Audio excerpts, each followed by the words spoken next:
Cantik itu yang tinggi, langsing, mancung, putih, mulus, rambutnya lurus, tergerai. Bodinya body gitar. Akhirnya apa, Bu? Bisnis pemutih sangat menjadi gurih. Standar kecantikan yang selama ini sampai kepada kita itu adalah doktrin barat, upaya bisnis internasional. Semua perempuan Allah ciptakan cantik, mau hidungnya mancung, mau pesek, tapi selama dia bertakwa, dia punya karisma, pasti akan terlihat cantik. Ini yang mau diajarin ke anak-anak gadisnya. Ini yang mau kita tularkan ke ibu-ibu sekitar kita. Cantik yang sepanjang masa yang ditetapkan oleh pencipta manusia, yaitu takwa. Takwa itu satu, niatnya karena Allah. Yang kedua, caranya sesuai aturan Allah. Dan yang ketiga, hasilnya diserahkan kepada Allah. Berarti cantik itu boleh nggak sih, Bu? Boleh, wong dikriteriakan kok oleh Nabi gitu ya, dibolehkan. Tapi cantik yang diridhoi. Cara cantik yang sesuai aturan Allah, yang Allah ridhoi, yang bagaimana? Larangan, memahami larangan tabarut. Yang kedua, memperhatikan aurat. Yang ketiga, memperhatikan hal-hal yang dilarang dalam berhias. Dan yang keempat, memancarkan energi positif yang besar. Cantik standar Islam itu apa? Banyak bermanfaat buat orang lain, itu manusia yang terbaik. Nah ini ternyata kalau dari teori energi, itu orang yang energinya paling besar. Tapi kalau kita masih berkutat di sini, takut, khawatir, cemas, marah, pengen balas dendam dan sebagainya, itu energinya rendah.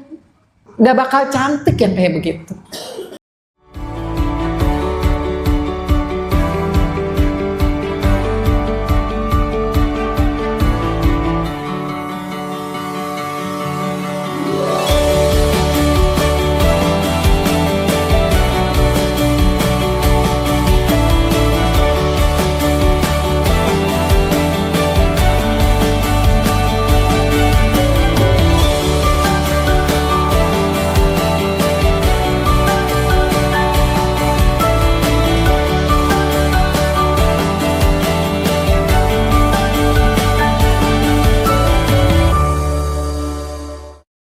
Apa kabar ibu-ibu pagi ini?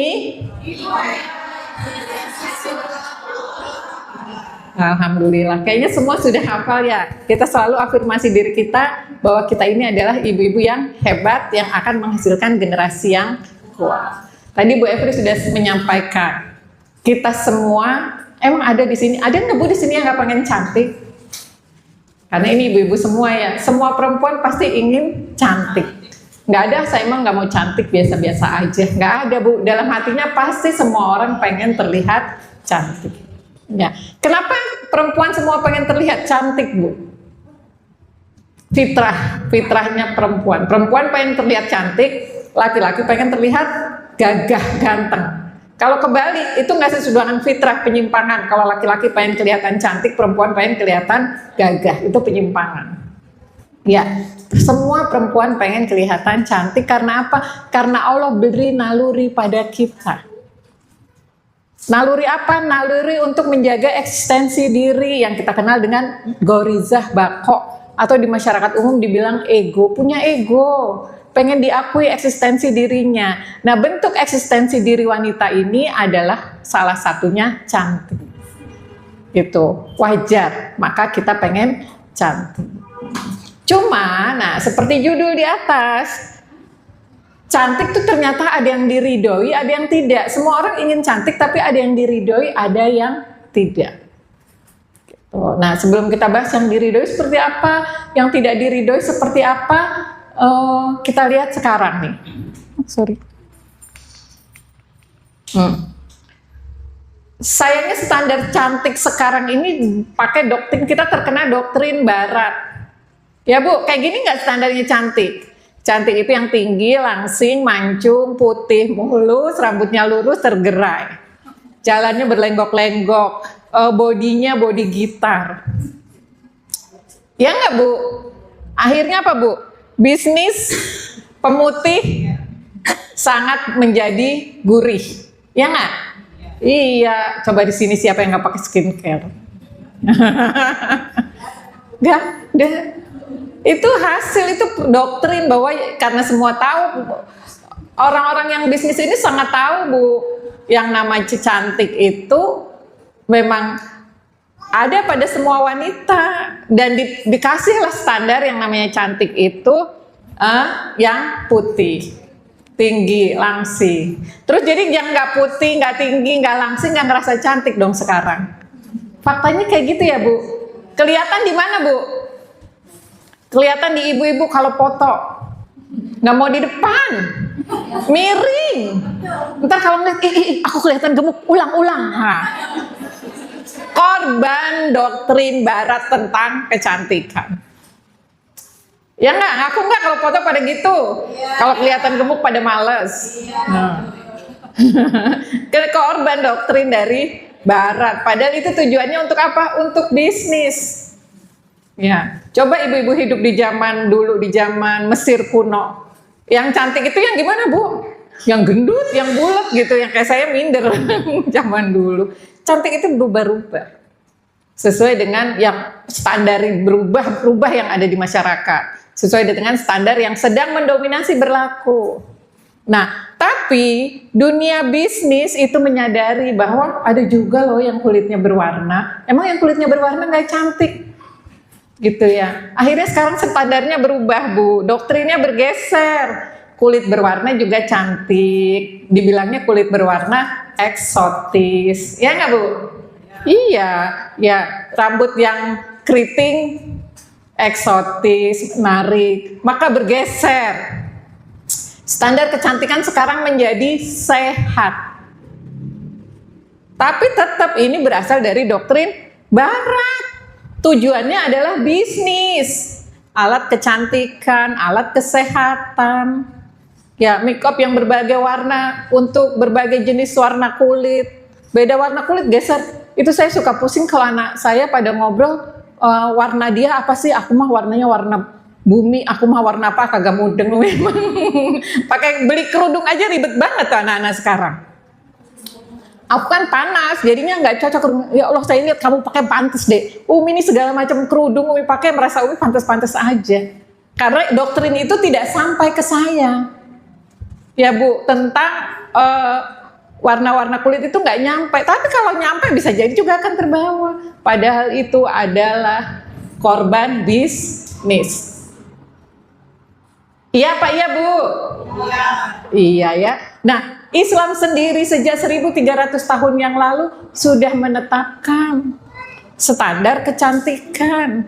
Apa standar kecantikan di dalam Islam? Jadi sekarang udah tahu ya Bu, yang cantik. Sebelum saya menetapkan membahas tentang standar kecantikan di dalam Islam, kita paham ya, standar kecantikan yang selama ini sampai kepada kita itu adalah doktrin Barat, upaya bisnis internasional. Nah, apa standar kecantikan Islam? Di surat Al-Hujurat ayat 13. Tadi Bu Iva sudah membacakan. Kita baca bareng-bareng. A'udzubillahi minasyaitonirrajim. Bismillahirrahmanirrahim. Ya ayyuhan nasu inna khalaqnakum min dzakari wal unsa. Ya ayyuhan nas, hai manusia, sesungguhnya Allah itu telah menciptakan kalian dari laki-laki dan perempuan. Ya, kita diciptakan dari laki-laki dan perempuan.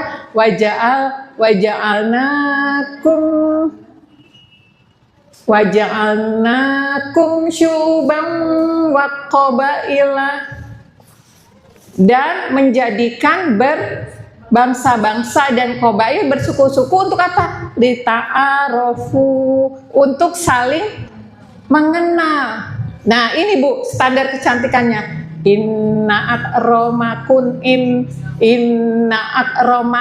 indallahi atqakum. Sesungguhnya yang paling mulia di sisi Allah adalah yang paling bertakwa. Jadi yang paling cantik di sisi Allah itu adalah yang paling bertakwa. Innallaha alimun khabir. Sesungguhnya Allah itu maha mengetahui lagi maha teliti. Ini standar cantiknya yang sudah Allah tetapkan. Standar mulia yang sudah Allah tetapkan tuh ya ini, yaitu takwa. Sampai Allah menegaskan ya Bu ya, bahwa Allah itu maha mengetahui. Aku nih yang paling tahu, yang mulia, yang cantik buat kalian itu apa aku, dan aku maha teliti. Allah itu sudah menegaskan. Sampai di sini sepakat enggak Bu? Jadi nggak akan berubah sepanjang masa. Nggak kayak yang tadi. Berubah sesuai dengan keinginan yang menguasai informasi. Keinginan yang menguasai informasi ingin jualan skincare ya cantiknya yang putih. Keinginan dilebarin lagi yang sehat. Ya, dan sekarang bertambah lagi ya Allah jenisnya. Ya itu tadi saya bilang, saya pusing kalau dengerin anak-anak saya, anak-anak milenial itu kalau udah ngomongin tone warna dan sebagainya. Tone warna aku mah warna panas, aku mah warna summer, aku mah cewek bumi. Alah kagak mudeng-mudeng, itu gini nggak mudeng-mudeng. Akhirnya kalau belanja ribet sendiri. Ya, nggak berubah kalau pakai standar Islam. Ya, yaitu yang cantik itu yang takwa. Dan ini akan terpancar. Semalam saya ngelihat berita istrinya Ustadz Abu Bakar Ba'asyir meninggal ya. Ya, saya lihat udah sepuh tapi masih cantiknya masih kelihatan. Ya dasar ibu-ibu yang dilihat cakepnya ya. Yang saya lihat, Masya Allah, istrinya Ustadz Abu Bakar Ba'asyir udah sepuh tapi masih cantik. Masih terlihat. Ya, jadi yang namanya takwa itu akan terlihatkah di penampilan? Akan Bu, nanti kita bahas. Ya, oke. Maka tugas kita para orang tua ini yang harus kita ajarkan. Cantik yang sepanjang masa yang ditetapkan oleh pencipta manusia, yaitu takwa. Ini yang perlu kita ajarkan. Dan insya Allah ketika ketakwaan itu didapat, cantik luar itu terlihat. Jadi nggak dipisahin Bu. Kalau dalam Islam ada inner beauty, ada apa istilahnya kalau cantik yang di luar, outer beauty. Nggak pernah denger sih. Nggak pernah denger outer beauty sama inner beauty. Tapi kalau inner beauty sering denger ya. Ketika seseorang bertakwa itu akan memancar kecantikannya. Kenapa? Karena nggak ada orang yang Allah ciptakan nggak cantik Bu. Nggak ada perempuan yang Allah ciptakan nggak cantik. Semua perempuan Allah ciptakan cantik. Mau hidungnya mancung, mau pesek, mau tinggi, mau langsing, mau gendut. Tapi selama dia bertakwa, dia punya karisma, pasti akan terlihat cantik. Ketika kita menstandarkan cantik dengan standarnya Islam. Sampai di sini sepakat? Ini yang mau diajarin ke anak-anak gadisnya. Ini yang mau kita tularkan ke ibu-ibu sekitar kita. Ya, oke Bu, sampai sini sepakat ya bahwa cantik standar Islam adalah takwa. Kenapa nanti kita akan bahas di belakang Bu? Ternyata kalau nggak takwa ya nggak akan kelihatan cantik. Oke, tapi kan ada hadis ini, perempuan itu dinikah karena 4 hal. Ya Bu, yang pertama hartanya, yang kedua keturunannya, yang ketiga kecantikannya, yang keempat agamanya. Maka pilihlah yang baik agamanya, niscaya kamu akan beruntung. Tapi kan ada hadis ini juga boleh dipilih cantiknya. Iya, berarti urutannya dari belakang, agama dulu baru cantik, boleh. Tapi pilihlah agamanya. Karena gambarannya seperti ini Bu. Kalau harta itu, kalau agama itu, kalau cantik agama itu taruh angka 0. Tulis angka 1. Lalu di belakangnya kalau dia cantik, agamanya bagus, cantik, tambahin 0-nya, nilainya 10. Ya, jadi kalau agamanya bagus kasih nilai 1. Kalau wajahnya cantik kasih nilai 0 di belakangnya, jadi 10. Kalau keturunannya bagus tambahin lagi 0, nilainya jadi 100. Kalau hartanya banyak tambahin lagi 0, nilainya jadi 1000 tuh wanita. Tapi kalau agamanya nggak ada, satunya dibuang, adakah nilainya? Nggak ada. Kalau keluarganya keturunannya dibuang masih ada nilainya 100. Ya nggak? Kalau nggak ada hartanya dikurangin masih ada nilainya 100. Cantiknya nggak ada tapi dia agamanya bagus masih ada nilainya 100. Bu maksudnya? Maka pilihlah agamanya, diperintahkan. Walaupun cantik tidak dilarang, nambah nilai. Udahlah agamanya bagus, cantik lagi, bertambah nilainya. Udah gitu keturunannya bagus, oh makin besar nilainya. Dan kalau kita ngajarin anak laki-laki kita seperti itu, memilih calon istri itu. Apalagi kalau hartanya banyak, lamarlah langsung gitu ya, jangan sampai lewat. Itu Bu, tapi hitung-hitungannya gitu. Kalau agamanya enggak ya berarti semua enggak ada nilainya. Ya, nah berarti cantik itu boleh enggak sih Bu? Boleh, wong dikriteriakan kok oleh Nabi gitu ya, dibolehkan. Tapi cantik yang diridhoi, bukan cuman diakui. Apalagi diakuinya oleh sistem sekarang, jadi korban bisnis. Nah, yang bagaimana yang takwa itu, cantik yang diakui, tadi kita udah sepakat takwa ya. Takwa itu selalu meniatkan segalanya karena Allah, caranya sesuai syariat Allah, dan hasilnya diserahkan kepada Allah. Inilah cantik yang diridhoi. Saya tambahin lagi, oh oke, 3 aja dah. Takwa itu. Kenapa saya selalu membahas niat? Karena niat, kita hafal semua innamal a'malu bin niat. Amal itu tergantung niatnya. Ya.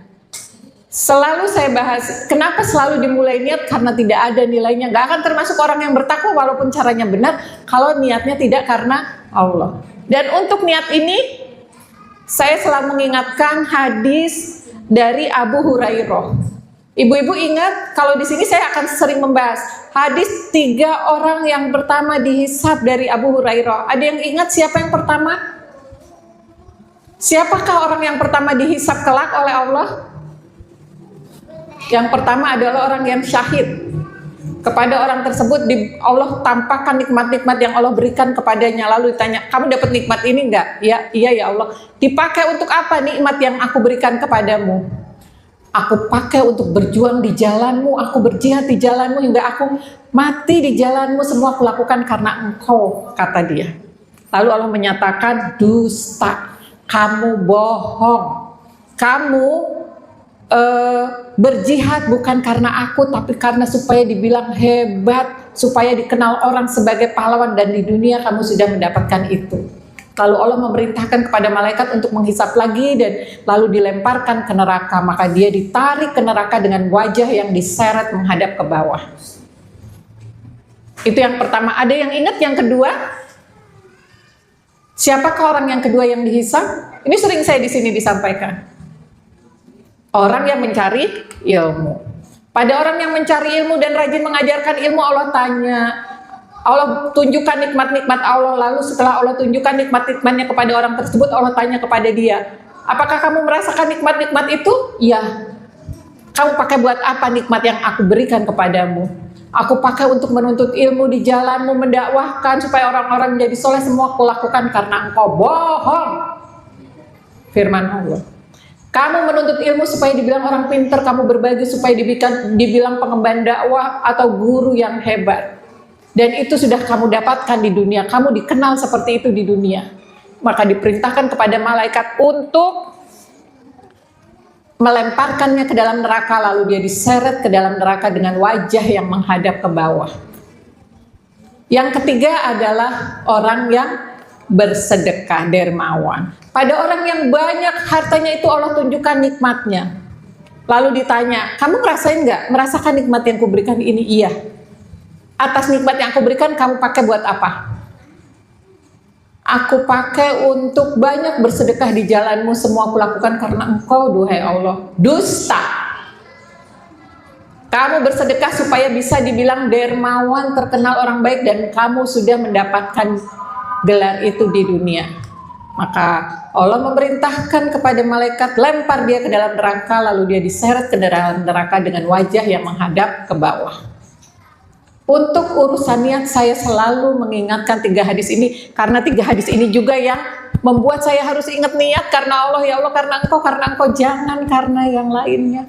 Karena ternyata kalau dulu saya berpikir kalau nggak karena Allah nggak dapat pahala, nggak apa-apa, tapi ternyata dosa berbuat tidak karena Allah ini kalau berdasarkan hadis ini. Maka kalau kita mau cantik, cantiknya niatkan karena Allah. Karena Allah juga mencintai keindahan, dan Allah itu indah dan mencintai keindahan. Kalau kita cantiknya kayak begini, pasti kita diniatkan cantiknya itu karena Allah. Kan asik ya Bu, udahlah sesuai dengan naluri kita pengen cantik, tapi kita niatkan karena Allah dapat pahala. Tapi apa pasti kalau niatnya karena Allah dapat pahala? Enggak dong. Yang kedua juga mesti kita penuhi. Ya boleh berdandan, ini dalilnya kebolehan berdandan. Ya, dandan itu boleh. Tapi, ini berdasarkan surat Al-A'raf ya, dandan itu boleh karena kita diperintahkan untuk memakai pakaian yang indah setiap memasuki masjid. Jangan bagus-bagusnya kalau kondangan doang. Masuk masjid ala kadarnya, pakai mukena, mana udah butut lagi, udah bau lagi. Kalau ke masjid. Ada yang kayak gitu. Kalau ke masjid pakai baju tetap Bu. Karena kita ke masjid itu keluar rumah punya kewajiban menutup aurat dengan menggunakan jilbab. Dengan menggunakan jilbab ini. Bukan mukena. Kecuali dalamnya tetap jilbab, luarnya mukena. Tapi kalau lagi di jalan ya harusnya ini buat atasan doang. Bawahannya tuh dipakai di dalam masjid. Gitu. Ini mah mana masih kalau ke masjidnya dipakai mukena ala kadarnya, tapi kalau kondangan masya Allah cakap-cakapnya, berarti kan sebenarnya punya duit buat beli baju bagus. Ya. Jadi dibolehkan untuk berdandan karena Allah di sini membolehkan. Tapi tetap caranya harus sesuai dengan syariat. Cara yang sesuai syariat bagaimana? Ada 4. Cara yang sesuai syariat. Yang pertama larangan tabarruj.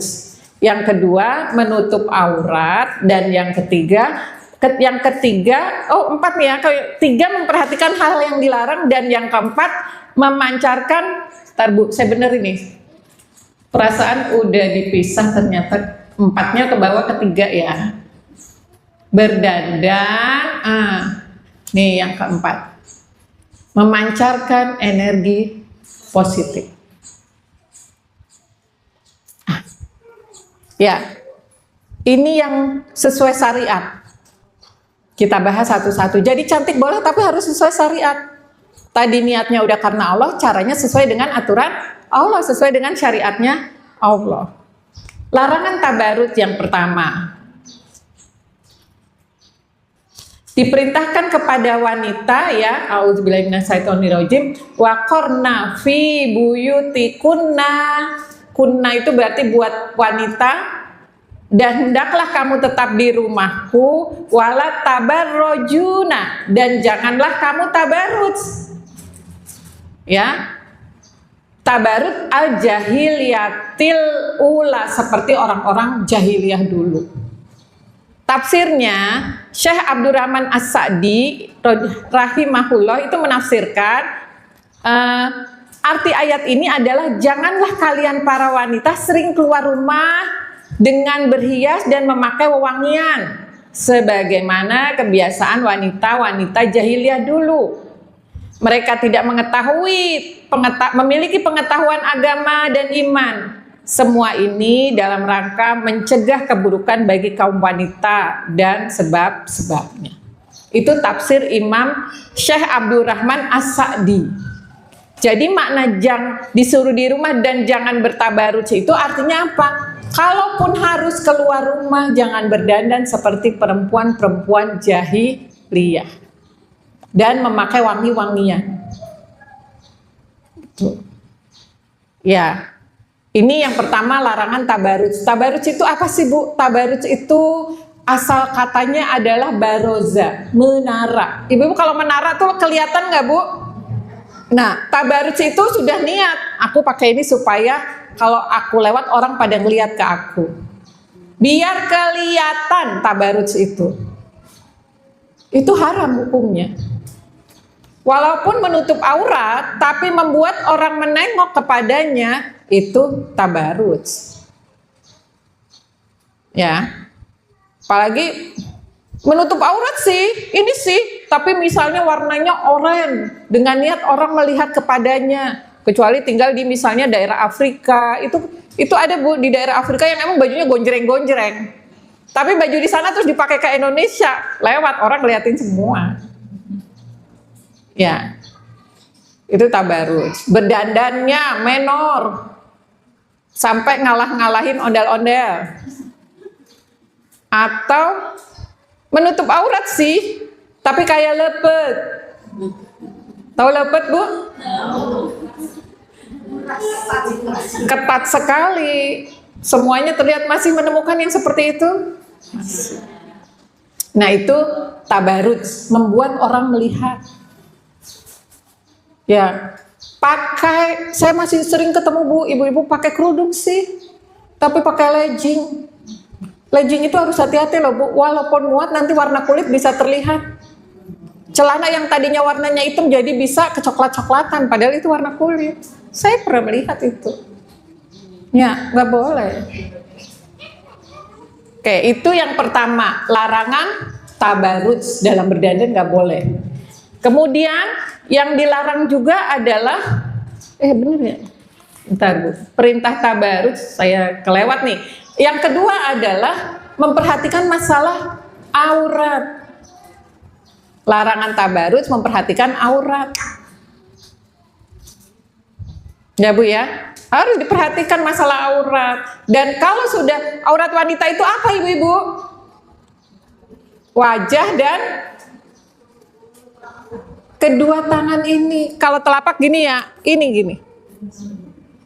Emang kodamain itu agak susah terjemahannya, maka dalam bahasa Indonesia diterjemahin telapak tangan, tapi bukan ini. Kodamain itu ini. Ini berdasarkan hadis Rasulullah ketika bertemu dengan Asma. Asma pakai sih, tapi tipis, lalu Rasulullah memalingkan wajah dan menyatakan, "Duhai Asma, sesungguhnya wanita ketika dia sudah balik, semua tubuhnya adalah aurat illa, kecuali," Rasulullah menunjuk, "hadza wa hadza." Jadi kodamain itu diterjemahkan, difahami dari hadis Nabi, hadza wa hadza. Gitu ya Bu ya. Ini dan ini ditunjuk oleh Rasulullah. Jadi selain itu aurat. Kalau kita keluar rumah, ya harus kaos kaki wajib nggak ya Bu? Kaos kaki itu alat, yang wajib adalah aurat tertutup. Tapi kalau misalnya pakai sepatu boot ya nggak wajib gitu ya. Jadi yang bukan kaos kakinya yang wajib, kaos kaki itu alat boleh. Tapi sampai gimana caranya? Ya kita di Indonesia paling praktis ya kaos kaki. Tapi kalau misalnya sepatunya tertutup ya nggak wajib. Tapi saya lihat Bu, dan kaos kaki itu orang Indonesia loh Bu. Orang-orang Indonesia tuh yang punya ide pakai kaos kaki, nutup auratnya pakai kaos kaki, itu pahalanya kemana-mana. Karena saya ngelihat perubahannya Bu. Ketika saya haji itu tahun 2002. Saya lupa. 30 tahun yang lalu lah, 20 tahun yang lalu. Iya, 2002. Itu orang-orang Arab, orang Turki, mereka tertutup sampai ke bawah bajunya, tapi pada nggak pakai kaos kaki. Ketika jalan tersingkap boleh, gitu ya. Tapi memang sudah diniatkan bajunya sampai kepanjang, sendalnya tinggi kalau jalan gitu Bu. Kadang terlihat, kadang tidak. Itu mayoritas orang Eropa, orang Turki, terutama orang Arab, apalagi orang Afrika. Kayaknya orang Afrika yang masih berpegangan bahwa telapak kaki nggak aurat, karena ada memang hadisnya.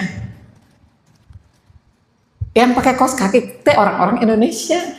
Tapi terakhir kemarin, dari yang sebelumnya sih 3 tahun yang lalu, terus Ramadan kemarin itu, saya lihat orang-orang Arab juga udah pada pakai kaos kaki, ibu-ibu. Karena memang menutup aurat dengan kaos kaki itu paling praktis. Jadi kalau ada yang ngerasa repot pakai kaos kaki, salah, itu paling praktis. Ya, jadi seluruh tubuh wanita kecuali wajhi wa kodamain. Rasulullah nunjuknya hadza wa hadza. Begitu. Jadi kalau yang pakai kaos kakinya sampai atas, terus roknya di bawah dengkul, memenuhi syarat tidak Bu? Memenuhi syarat untuk menutup aurat. Tapi untuk keluar rumah ada syariatnya. Syariatnya apa kalau keluar rumah? Memakai jilbab. Apa itu jilbab? Gamis yang kata orang sekarang. Jilbab itu pakaian luar, baju luar nih yang luas, yang membuat bentuk tubuh tidak terlihat dan menutupi pakaian, menutupi mihnah. Apa itu mihnah? Mihnah itu adalah pakaian kerja perempuan. Ibu Bu kalau kerja pakai apa Bu? Daster. Ya berarti nutup dalamnya masih harus ada dasternya, jangan cuma baju gamis ini aja. Karena yang namanya jilbab kan yudnina alaihina min jalabibihinna, ulurkan atas kalian jilbab-jilbab kalian itu diulurin. Gamis ini, jilbab ini diulurin untuk apa? Untuk menutupi mihnah, untuk menutupi pakaian kerja perempuan. Ibu Bu kalau kerja pakai daster, di dalamnya harus ada dasternya gitu untuk menutupi pakaian perempuan. Nah mihnah ini bentuknya kalau kita kan udah kayak begini ya Bu, makanya mungkin di Arab itu Ibu nemuin yang cuma diginiin aja, di sininya nggak dikancingin, ya itu di jilbab. Bahkan tahun 2000-an itu saya masih menemukan orang Turki itu cuma pakai kayak spray aja Bu, diginiin doang, digini kemana-mana, cik gitu, spray doang gitu. Tapi tidak praktis, sekarang sudah tidak, jarang gitu. Kecuali nenek-nenek juga sekarang praktis kok. Tapi dulu masih banyak ditemukan. Itu sudah memenuhi syarat sebagai jilbab. Kalau yang ini namanya apa? Kerudung. Bahasa Arabnya khimar. Gitu. Ya Bu ya, itu harus diperhatikan.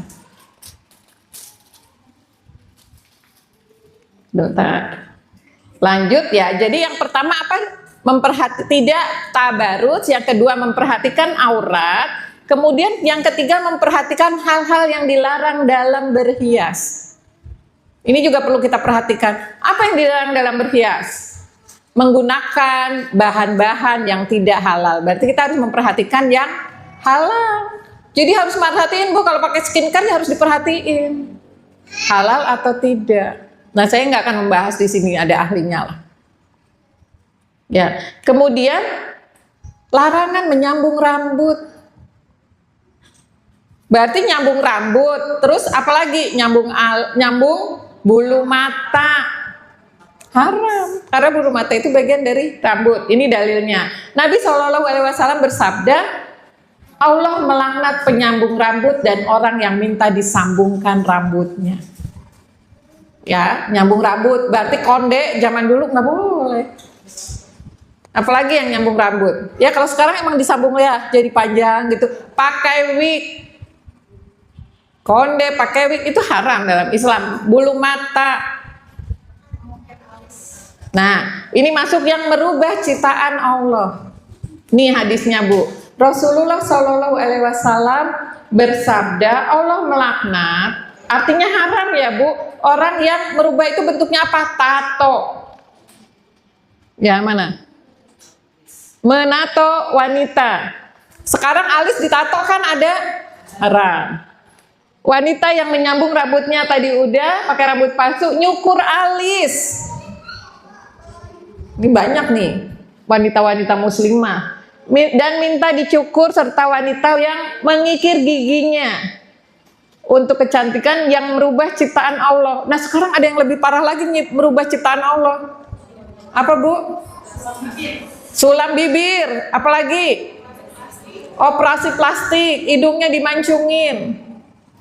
Dan ini banyak dilakukan para influencer, ya Bu ya. Dan mereka itu jadi panutan, ini yang kita mencemaskan. Ah ini kan karena sinus, sinus mah di sini. Jadi tuh ramai tuh dokter sama dokter berantem. Dokter kecantikan bilang sinus itu kalau hidung itu tempatnya, rumahnya, kalau rumahnya kekecilan jadi bisa kena sinus. Padahal dokter yang lain bilang sinus adanya di sini, bukan di hidung sini. Ya, nggak boleh, haram hukumnya. Ini kalau di Korea tuh malah hadiah ulang tahun anaknya pakai apa namanya Bu di sini Bu? Kelopak mata. Jadi memang orang-orang bukan softline, kelopak mata Bu. Kalau kita semua punya kelopak mata. Dan menurut mereka ada kelopak matanya itu cantik. Di Korea itu hadiah kalau anak ulang tahun hadiahnya operasi jadi ada kelopak matanya. Gitu. Bukan kelopak mata sih, apa ya yang namanya di sini ya? Ya pokoknya di sini nih Bu. Ibu tuh semua punya, kita punya. Lah itu kan ketika standar kecantikan aneh-aneh, kita mah biasa aja punya kayak begini. Tentu mereka cantik. Ya, merubah ciptaan Allah nggak boleh, haram. Kemudian yang dilarang dalam berhias, mengenakan wangi-wangian bukan untuk suaminya. Setiap wanita yang menggunakan wewangian, kemudian ia keluar melepati manusia agar mereka dapat mencium bau harumnya, maka ia adalah penzina. Nauzubillah min zalik. Setiap mata itu zina. Hati-hati nih. Kita kan suka kalah sama iklan. Ya. Walaupun halal, tapi kalau kita sampai keluar rumah lalu tercium orang lain, kalau keluar rumah saya mah mau ketemu perempuan-perempuan semua. Naik motor kagak ada orang nyium gitu ya, sampai di tempat semprot-semprot perempuan semua ya boleh. Atau naik mobil, tapi kalau bertemu laki-laki pesta bahkan ya sampai ada yang wangi-wangi gitu ya diikutin cowok. Nauzubillah min zalik. Memanjangkan kuku. Nabi SAW bersabda, yang termasuk fitrah manusia itu ada 5. Khitan, mencukur bulu kemaluan, mencukur kumis, memotong kuku, dan mencabut bulu ketiak. Kan memanjangkan kuku termasuk berhias ya. Di sini nggak boleh, nggak ngejalanin sunnah. Bahkan hadis yang lain mengatakan sesungguhnya kuku yang panjang itu adalah tempatnya siapa? Setan. Ya, anak saya waktu kecil kalau ngelihat orang kukunya panjang, itu lagi ada TPA ya di situ ya Mi. Atau ada PAUD ya, PAUD setan. Anak kecil kukunya panjang dia bilang pelihara setan. Berhias menyerupai lelaki. Allah melaknat laki-laki yang menyerupai wanita dan wanita yang menyerupai laki-laki. Ya, yang anaknya masih kecil-kecil jangan didadanin. Perempuan dandan kayak laki-laki, laki-laki dandan seperti perempuan. Itu hal yang dilarang. Jadi apa yang pertama Bu tadi yang dibolehkan? Yang cantik yang diridhoi bukan sekedar diakui. Larangan tabaruj. Memperhatikan aurat. Memperhatikan hal-hal yang dilarang ketika kita berhias. Berhias boleh tapi harus hal-hal yang dilarang ini harus diperhatikan. Menyambung rambut, merubah bentuk, itu harus diperhatikan. Pakai wangi-wangian, memanjangkan kuku, menyerupai laki-laki. Itu semua dilarang. Ya. Ini yang harus ngajarin ini tuh jangan udah gadis sudah mulai dandan. Ngajarin ini tuh sejak kecil agar menurut mereka inilah yang bagus.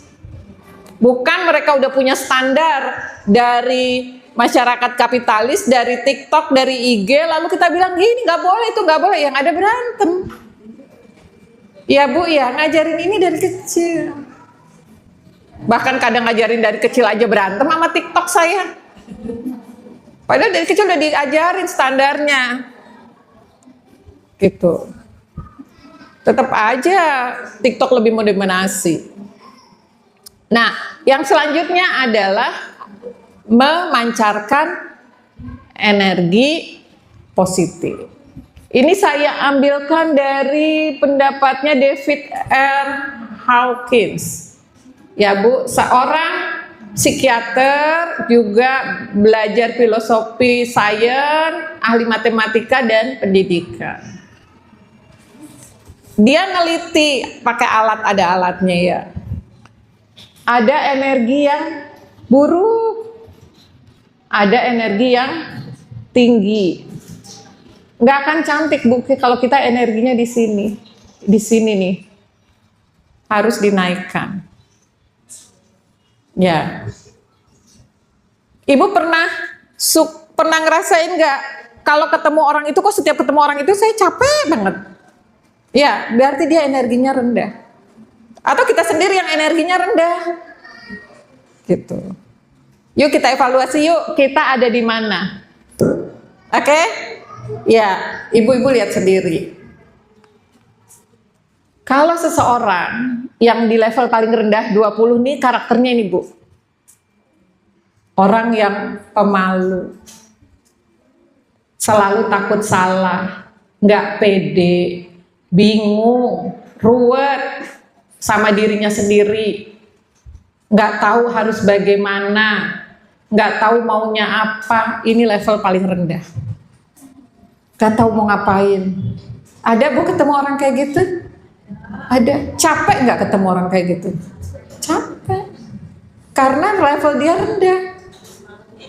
Kalau kita levelnya sama-sama rendah sih, enak tuh bergosip. Ngosip aja isinya. Enggak kok, saya enak aja sama-sama rendah ini. Gitu. Sebenarnya saya ngediskusiin ini tuh sedang diskusi sama teman yang kok ada orang yang gampang kena santet, ada yang enggak, sama-sama padahal gitu ya. Tapi dia akhirnya ngeluarin teori ini, teori energi. Santet itu di energinya rendah, bisa kenanya ke orang-orang yang energinya rendah. Kalau kita sih kan ya pasti kalau Allah ngizinin gitu ya. Ini berdasarkan ilmu pengetahuannya. Kalau rasanya jadi orang yang ragu terus, malu terus, nggak pede ya, aduh nanti salah, hidup ruwet amat ya. Kita energinya rendah sekali. Kemudian naik nih yang energinya di level 30. Ngerasa salah aja, aduh maaf ya. Gitu. Padahal rajin sholat, rajin ngaji, tapi ngerasa salah terus. Atau malah nyalain orang lain sebaliknya, gara-gara suami nih, gara-gara pemerintah nih, tapi nggak punya solusi. Siapa yang suka nyalain pemerintah? Saya, tapi saya punya solusi. Karena itu wajib, ngoreksi penguasa yang zalim itu wajib. Tapi kalau misalnya saya jalan jatuh nih gara-gara pemerintah nih nggak bener, ya bener, tapi juga sayanya meleng kemana gitu ya. Gitu. Nyalahin suami, gara-gara suami nih aku jadinya kayak gini, gara-gara anak nih, aku nih gendut gara-gara kamu. Nih gara-gara anak nih aku gendut, soalnya kalau dia nggak habis kan sayang aku makan. Level energi Anda 30. Kalau masih suka nyalain orang lain. Ada yang masih kalau ada apa-apa orang lain yang salah, harus ada yang disalahin, ada? Hati-hati. Kalau masih bawaannya nyalahin orang di luar kita. Level energinya sangat rendah. Ini kan saya gini gara-gara guru saya pilih kasih. Ya, anak saya begini nih gara-gara temennya. Kebawa temennya. Ada yang ngerasa kayak gitu? Kayak masih di level 30 energi. Kemudian apatis, nggak punya harapan, suka ngerasa buntu, nggak ada greget buat merubah nasib. Ya udah mau gimana lagi? Ya, percuma, kerja apapun paling nggak tetap miskin. Mau kerja di mana? Saya ingat ada seorang ayah yang ngomong ke anaknya, mau kerja waktu itu istrinya sekolah di luar negeri, kemudian si suami ini mau ikut sambil mau cari kerja di luar negeri. Kata ayahnya, emang gampang cari kerja di luar negeri, di sana aja orangnya hebat-hebat, masa kamu gitu aja, di sini aja nggak dapat kerjaan. Nah itu juga orang yang apatis, skornya 50, lebih tinggi sih daripada yang suka nyalah-nyalahin orang. Ya lebih tinggi. Jadi kalau suka nyalah-nyalahin orang, gara-gara kamu nih, mama jadi kerjaannya marah-marah aja. Itu di level berapa Bu? Cuman 30. Ya, di level yang rendah. Kerjaannya sedih, murung, getir hidupnya, nyesel aja. Level 75, masih rendah, sedih aja bawaannya. Ya kan saya kena dapat cobaan Bu, gimana nggak sedih? Ya itu levelmu di situ. Ya gimana saya nggak sedih Bu, suami saya kawin lagi. Ya kalau ibu sedih terus ya di situ. Gimana saya nggak sedih Bu, orang tua saya nggak ngurusin saya. Gimana saya nggak sedih Bu, anak saya nakal. Kalau kita berkutat di situ, level kita energinya ya di situ. Ngejalanin hidupnya ya memang jadi kayak gini nih. Ya. Kemudian lagi terus sering khawatir, takut, gelisah. Aduh nanti yang gini, aduh suamiku kalau kerja ntar ada yang naksir nih. Aduh ntar gimana ya kalau suamiku naksir cewek lain. Aduh gimana ya kalau anakku nanti nggak lulus. Banyak ketakutan. Sampai nggak bisa makan, curiga ditipu, gelisah akan masa depan di 100. Masih rendah ini. Ya, masih merah. Siapa yang banyak takutnya? Ada Bu, ada loh orang yang anaknya pinter. Anaknya ranking, ibunya masih takut. Anaknya IQ-nya tinggi, juara macam-macam, tapi ibunya masih ketakutan. Yang ada ibunya stres sendiri, anaknya marah sama ibunya. Ketemu saya yang kayak gitu. Ya, udah mulai naik nih. Nih Bu, nafsu, serakah, makan ngemil gak beres-beres, gak puas-puas, termasuk kalau marah diterus-terusin, sedih diterus-terusin. Pokoknya kudu marah, saya mah gak terima. Dunia akhirat. Suka ketemu yang kayak gitu gak? Nggak ridho. Mau puas-puasin marah. Saya datengin, kudu saya marahin. Levelnya berapa? 125. Udah sih, tapi udah di level rendah. Bukan di level rendah, tapi belum tinggi.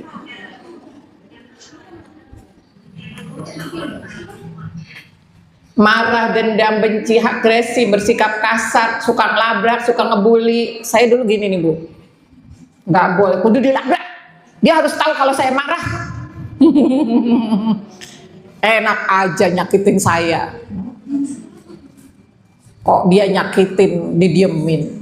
Pokoknya kudu saya labrak. Nah ini naik sih. Bahkan berkomplot untuk menyakiti orang lain, ngeroyok. Kalau orang intuiting itu jagonya Bu, jagonya apa? Jagonya menginfluence. Menginfluence-nya ini orang intuiting bisa bagus, bisa jelek. Saya dulu jago banget nge-influence teman-teman saya supaya tidak menyukai salah satu anak misalnya yang saya nggak suka. Dan itu saya masih temui di orang-orang dewasa. Saya sudah nggak, insya Allah. Tapi dari kecil tuh saya ngerasain saya punya keahlian untuk menginfluence orang-orang supaya nggak suka sama orang tertentu. Itu levelnya di situ. Ada yang suka ngajak-ngajak orang kalau nggak suka. Ada nggak? Kalau dia nggak suka sama si A, dia ngajak-ngajak. Ini di sini. Oke, ya. Yang sombong, yang selalu butuh validasi.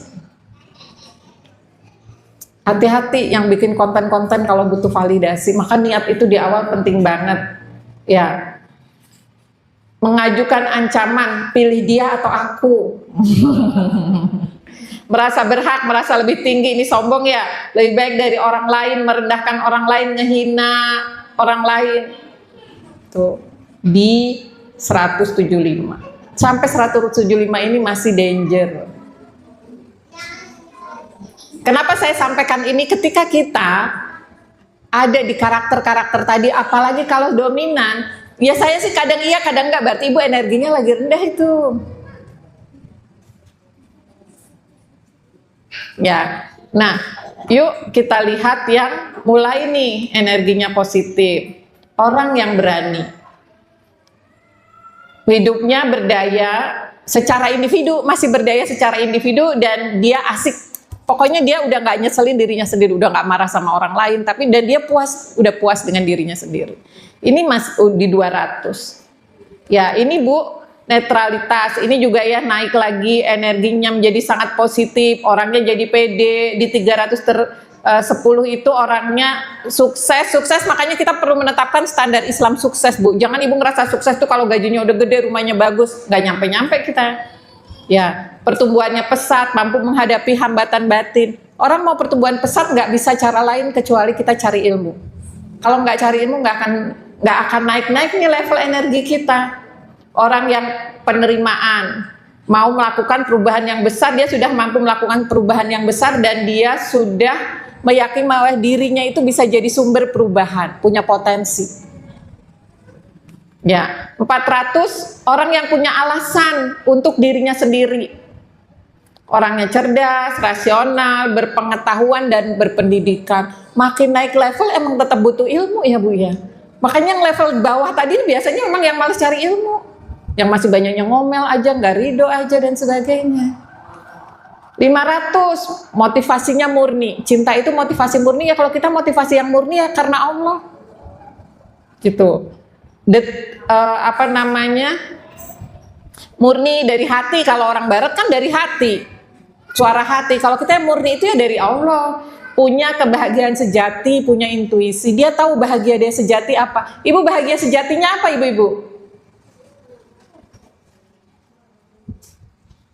Bahagia sejatinya apa? Lah nggak tahu gimana kita mau naikin level. Apa bahagia sejati orang muslim? Yes, ridho Allah. Kalau Allah ridho sama aku bahagia, itu kita harus tahu, kita tetapin. Maka supaya Allah ridho gimana? Saya jadi hamba yang bertakwa kan, melaksanakan perintah Allah dan menjauhi larangannya. Jadi saya bahagia kalau udah melaksanain perintah Allah, saya bahagia kalau udah sholat, saya bahagia kalau saya datang kajian, saya bahagia kalau saya ketika anak ngeselin saya nggak marah, kan itu tidak melanggar perintah Allah. Saya bahagia ketika saya nolong orang. Perlu ditetapkan ini. Makanya banyak yang masih bingung karena standar kebahagiaannya apa. Bahagia saya kalau anak pinter. Lah berarti kalau anaknya nggak pinter-pinter, ibu-ibu susah mencapai bahagia. Emang gampang anak pinter gitu, entar nggak bahagia-bahagia. Dan pinter itu ranahnya Allah. Jadi bahagia kita itu yang kita yang tetapkan dan kita bisa lakukan. Bahagia ranah kita adalah melaksanakan perintah Allah dan menjauhi larangannya. Itu kita bisa. Tapi anak pintar, suami baik, teman-teman bestinya baik, itu di luar kuasa kita. Gaji suami gede, duit banyak, mobil bagus, itu mah di luar kuasa kita, Bu. Nanti kita bahagianya kagak nyampe-nyampe. Bagaimana kita mau level energi kita mau enak? Ini energi, kenapa saya bahas hari ini level energi? Karena kita itu energi itu lompat, Bu. Ini energi saya lagi melompat ke ibu. Apakah energi ibu melompat ke saya? Melompat. Kalau ibu ngeliatnya cuma gitu tuh nyampe, Bu, positif, saya nambah. Tapi kalau ibu ngedengerin saya sambil gini, saya langsung down. Ibu ngeliatin saya nggak ngedengerin tapi gini, itu juga down. Energi kita itu saling bukan melempar, loncatan energi. Ingat teori loncatan energi, saling loncat. Energi ibu rendah ya itu yang nyampe ke orang, energi kita tinggi itu yang nyampe. Maka kita kenapa punya kepentingan untuk mencapai level energi yang tinggi ini? Nanti orang ternyata level energi tertinggi itu adalah yang banyak berbagi. Tapi untuk melangkah ke sana yang tadi harus dilewatin tuh. Gitu. Ya, kemudian 540 sukacita. Dia orang yang punya pengaruh signifikan ke orang lain. Kehendak individunya, keinginan individunya itu udah sama dengan keinginan Allah. Ya, usahanya kalau di sini menurut dia ya Bu, ini kan teori barat ya. Menurut dia nggak usah usaha gede loh. Gitu, dan sinkron, jadi dia tuh nggak perlu susah-susah, pokoknya semua udah Allah kasih. Nah kalau saya kan ini saya pahami sebagai orang yang bertakwa ya, pokoknya dia ngelaksanain niatnya karena Allah, ngelaksanain perintah Allah, hasilnya diserahkan sama Allah, nanti Allah yang ngasih tuh. Makanya saya kalau memotivasi orang, saya bilang gini, bercita-citalah yang tinggi, berusaha semampumu, nanti Allah yang menyempurnakan. Kayak anak saya, aku pengen keluar negeri, ya udah bercita-citalah, usaha. Allah yang nyempurnain. Lalu kata anak saya, iya ya Mi ya. Anak saya itu Bu pernah jadi pembicara termuda di sebuah konferensi internasional di Turki. Itu kata dia apa? iya bener ya, Allah yang nyempurnain. Aku pengen keluar negeri. Kok yang dipilih dari sekian banyak mahasiswa, dosen itu nanya, kamu bisa bahasa Inggris? Bisa. Oke, bikin proposal gini-gini. Aku bikin proposal, keterima proposalnya, berangkat ke Turki. Kan itu Allah yang menyempurnakan ya, lewat dosennya. Kita cuma disuruh bermimpi. Ini yang gambarannya bahwa effortless itu. Effortnya nggak gede-gede, tapi dia dapat besar. Kalau Allah ridho sama dia, gitu. Kemudian dia akan jadi orang yang peace, yang damai, penuh kesadaran dengan Tuhannya, punya kontribusi besar buat dunia. Nah ini kalau yang 700 sampai 1000 energinya, di sini sih digambarinnya udah levelnya Siddhartha Gautama, Nabi Isa dan sebagainya. Inspirator yang dahsyat, medan penarik untuk umat dan manusia. Kenapa kita perlu ngebahas? Kenapa saya ngebahas ini? Inilah yang cantik. Cantik standar Islam itu apa? Makin banyak manfaat buat orang banyak. Banyak bermanfaat buat orang lain. Itu manusia yang terbaik. Nah ini ternyata kalau dari teori energi, itu orang yang energinya paling besar. Gitu. Tapi kalau kita masih berkutat di sini, nih, takut, khawatir, cemas, marah, pengen balas dendam dan sebagainya, itu energinya rendah. Nah kalau diskusi teman saya itu, nah ini orang yang gampang kena santet, karena santet itu asalnya juga dari orang yang dendam, yang marah, yang benci, selevel. Ini juga jawaban kenapa kadang kita bertemu dengan orang-orang kok capek banget ya, iya dia masalah aja, dia nggak ngomong masalahnya aja kita bisa capek, gitu. Karena harus ngisi energi dia. Pilih yang mana Bu? Pilih yang energinya tinggi atau yang rendah? Energi yang tinggi berarti yang masih mau ngedumel, masih bawaannya kesel, masih julid aja, masih kalau melihat orang lain bahagia teh kita bete. Itu energinya rendah, ternyata ngerugiin diri sendiri. Gitu. Gak bakal cantik yang kayak begitu.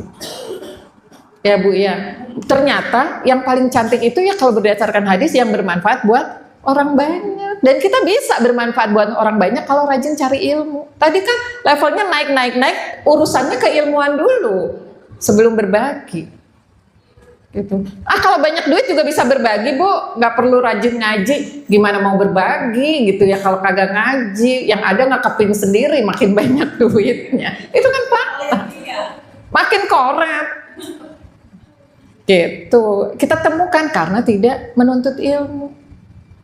Itu ibu-ibu jadi cantik yang Allah ridhoi yang bagaimana? Yang takwa. Takwa itu satu, niatnya karena Allah. Yang kedua, caranya sesuai aturan Allah. Dan yang ketiga, hasilnya diserahkan kepada Allah. Cara cantik yang sesuai aturan Allah, yang Allah ridhoi, yang bagaimana?